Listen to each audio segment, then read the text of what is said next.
Hi guys, I'm Mike. And I'm Stephen. And this is F1 Fanatics.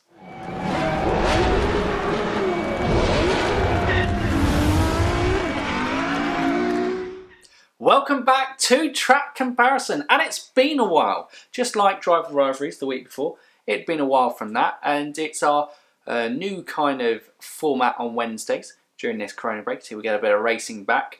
That we are going to have our comparisons, shall we say, or rivalries will be happening on Wednesdays. So every other week it will be a driver rivalries, every other week it will be a track comparison. So it's track comparison this week, and as you've probably guessed by the thumbnail now, we're going to be relevant because first race of the proposed new 2020 season, fingers crossed, goes okay, is going to be Austria. And thought the best one was probably comparing another European circuit on this one. So we're going to go Austria versus Hungary. And as always on track comparisons, we'll give you some stats about the track to start off with. Then we will look at, the track itself in terms of everything relating to racing. So the technical difficulty of the track, our favourite qualifying from the track, the best race, and a highlight or two.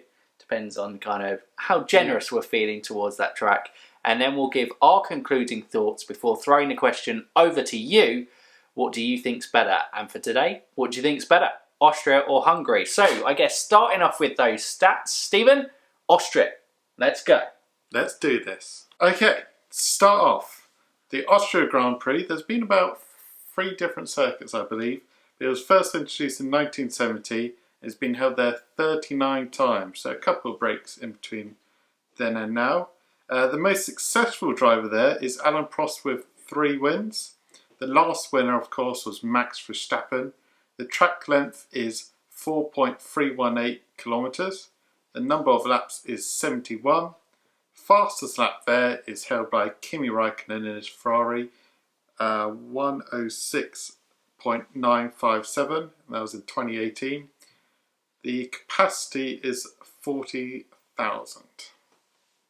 And moving on to Hungary. So Hungary was introduced to the, F1 as its current state in 1986. It did hold a Grand Prix in 1936, but obviously we know that F1 started in its current championship format in 1950. There have been 34 races there, and its most successful driver has been Lewis Hamilton with 7. Pretty dominant there from Lewis. The last winner there was Lewis Hamilton, obviously that chase down of Max Verstappen in the closing parts of the race to claim the lead. And the track length is 4.381 kilometres, so a fairly similar kind of track length between the two. And number of laps is 70. The fastest lap is held here by Max Verstappen with a 117.103, and the attendance is 70,000. Now, after looking at those stats, you'd say they're pretty kind of similar. They've been around for a similar sort of time, similar sort of kind of track length. The real big surprise, I think, on those stats is that the most successful driver, Alain Prost, with 3. 3 wins. 39 races held there. Top driver was 3 wins. Yeah, it feels like that should be higher. I mean, obviously, Lewis had another 4 times winning at Hungary, 7. Compared to Austria's 3, but that's quite an interesting stat. Track. Oh well, clearly, maybe it leads 1 point there for me. 1 point up. Anyway, we'll move on to our kind of race. So we'll start off with technical difficulty, and what would you say the technical difficulty is of Austria? I've put it down as quite an easy circuit. Very quick corners, very short track. Pretty short track. Yeah, I put it as easy. I think I'd agree with that. I think it's certainly one of those tracks. Look, we are not drivers, but when we got introduced, we used to have like a simulator around us called Let's Race, and that was the first track that they introduced us to, Austria, because they said it's a simple track to kind of understand and learn and drive on that front.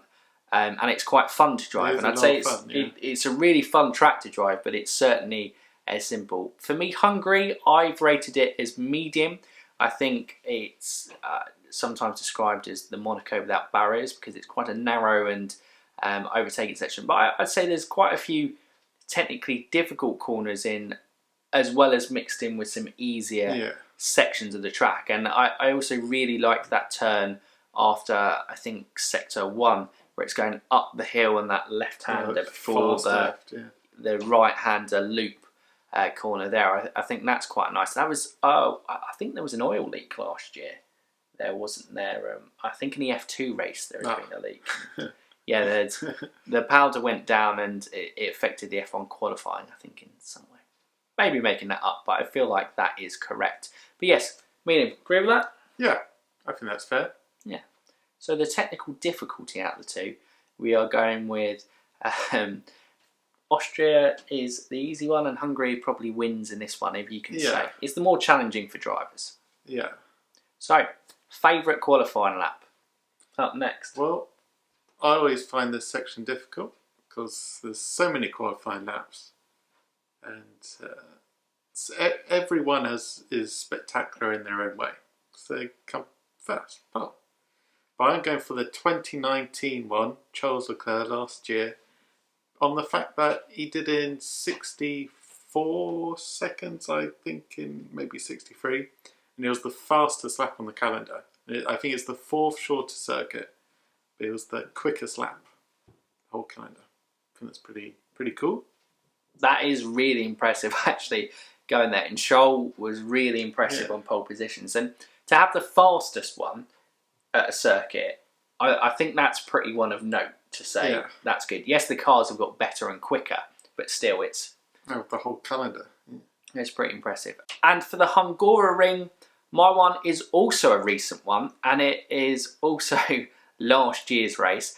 Maybe it's because it's fresh in the memory, or maybe it's because, you know, you feel like these two drivers are the next young guns driving forward.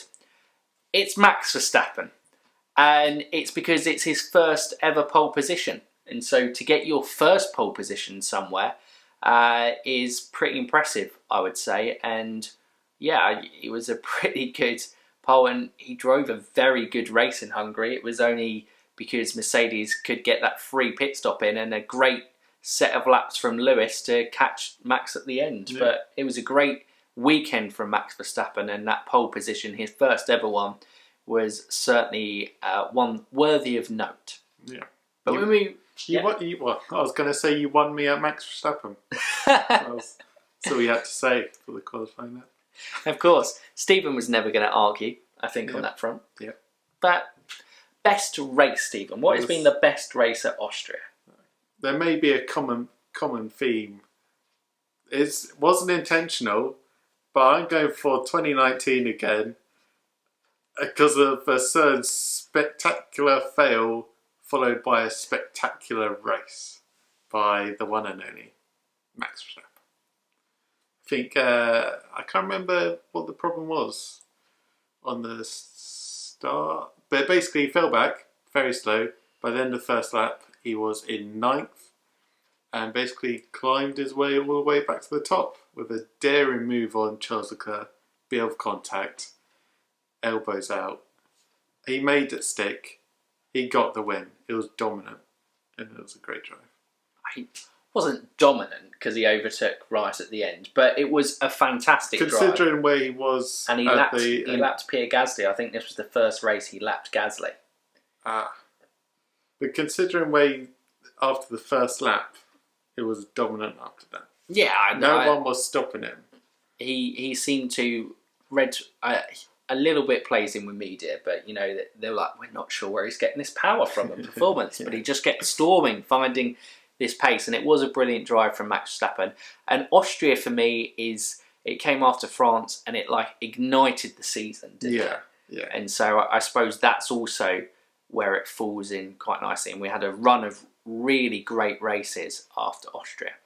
My one, we are going to go back in time now. We're not going to just go 2019. What a great year. I mean, 2019 Hungarian Grand Prix between Lewis and Max was brilliant because it was a taste of the future.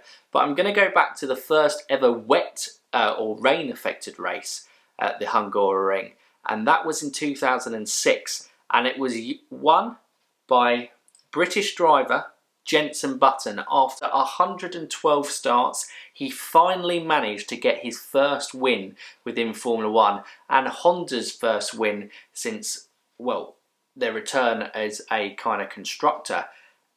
And he came from 14th after receiving, I believe it was a 10-place grid penalty he got after qualifying. So started 14th and made his way all the way up from first in a rain-affected race.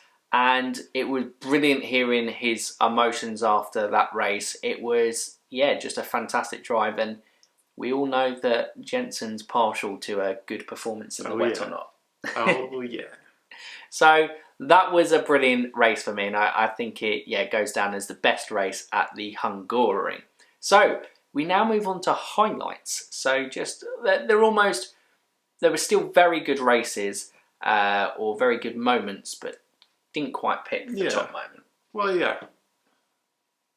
So we're going on Austria's. Like, yeah. That's me. Oh, me. That's my cue.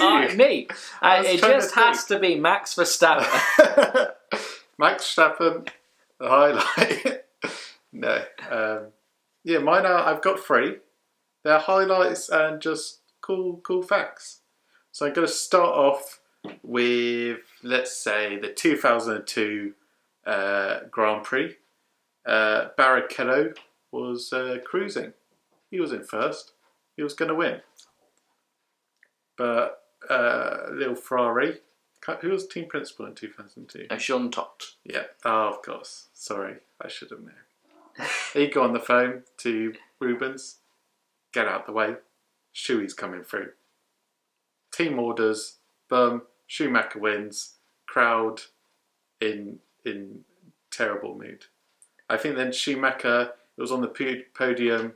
Schumacher was offering the top spot to Barrichello, and I was like, this isn't healing any wounds. And I think after that race, the FIA then brought in regulations against team orders and artificial racing. Yeah, obviously the backstory to that is Ferrari were dominant this time, and when you're dominant, you want to kind of get the championships wrapped up as soon as possible. So if you get first, you can secure those. Basically, get it out the way. Michael was leading, so if he wins the race, then he gains a mathematical advantage over his opponents behind him. Yeah. But it was an absolute stinker. I remember doing it recently in the F1 Legacies podcast with Rob, and you can't defend what Ferrari did in that race. It just leaves a bad taste in the mouth, and it is a iconic moment at Austria for the wrong reasons. My next highlight is going to be the 2016 Grand Prix, where a particular Mercedes rivalry boiled over a little bit, just a little bit. Rosberg was leading the race, but Lewis was hunting him down and made the move on turn 1. Was it turn 1? Yes, it was. Lewis went... It's not similar to the Max Verstappen I was about to say. But Lewis went on the outside, Rosberg was on the inside. He was defending aggressively and lost his front wing, collided. Lewis went on to win because he survived, and Rosberg finished 4th. Yeah, obviously 2016 we know was a season that erupted between Hamilton and Rosberg, and obviously Rosberg eventually crowned winner that season and then retiring just 5 days later, I think it was. And it was it was one of those flashpoints, I think, in the season of their rivalry against each other. Exactly. And my third and final one, kind of a highlight. It's kind of just a cool stat. I'm not sure if cool stat's the right word. But going back to 1976, it was actually the last F1 race that a woman competed in. The actual race. Some have competed to qualify for a race, but actually driven in a race. Back in 1976, Austria Grand Prix. That's a long time ago. That is a long time. It is, and obviously, I suppose with the introduction of the W Series and, probably female drivers getting a bigger platform and recognition to push forward, obviously there's a large swell of support behind Jamie Chadwick as well. I suppose it's a relevant point because it's the question, will we see women in F1 soon. I don't know Maybe on this that question. decade. Maybe this decade. We don't know. And that will no longer be a highlight. Exactly. It will be a new highlight. New highlight. Austria Grand Prix.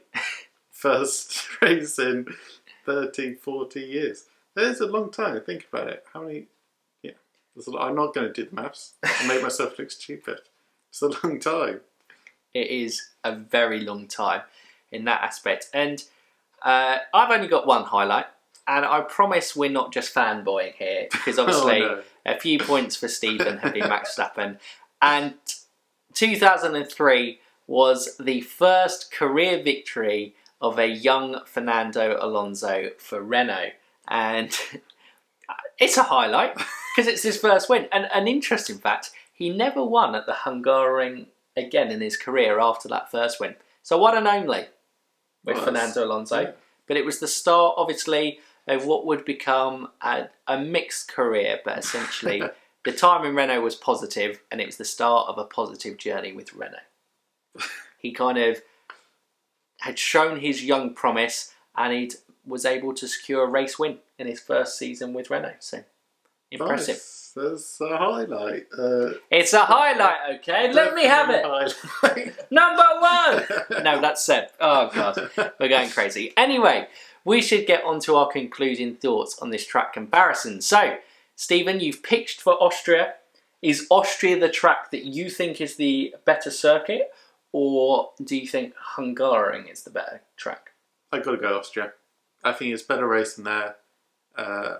It's, in personal experience, it's more fun to drive. It's quick, it's exciting, lots of action. Drop mic. Boom. Done. Come at me, Hungary. Mine's a little bit more tougher on this one because they've both got really good elevation changes in that. They're both kind of, well, Austria's in the mountains as well, which is always makes interesting. I do think Austria lends itself to better racing. I think from memory I can remember more incidents and things that happen at Austria than I do at the Hungaroring, and you know, because of there's more overtaking points Austria. I'm going to go with Austria on this one. Oh yeah. I think Austria is the better circuit. I think they're both great circuits, and the qualifying at Hungary is probably better, as it's, as we said, a more challenging circuit to master. And we did have a very good race there, 2019. But yep. If we just use 2019 as a comparison, as we have come across them both, Austria and Hungary were both great races last year, but Austria was definitely the better race. Yeah. So, on that note, that's us concluding our thoughts. So we throw it back to you. Do you agree with us? Do you think Austria is the better track and the winner of this track comparison? Or do you think it is the Hungaroring? What would your highlights be from the two tracks? What is your best race on the tracks? What's your best qualifying? We'd love to hear in the comments below. But if they're new around here, Stephen, and they haven't done so already, because that would be mean. Why haven't you done that already? What can they do? They can like, they can subscribe, they can ding that bell. Ding that bell. And yeah, that's it, right? You're not mean, it's your personal choice. If you like a video, just share some support. We're closing in on 1,000. Oh, can I do it this early? I don't know. No. We're just over 100 away. I'd say just over 863 at the point of recording. So we're closing in on that kind of first major milestone in YouTube 1K. So if you drop us a sub, it'd be nice. We'd like it. Appreciate it. But that's it, guys. Austria comes out on top on this one. But does it come out on top for you? But for now, you F1 fans, keep racing.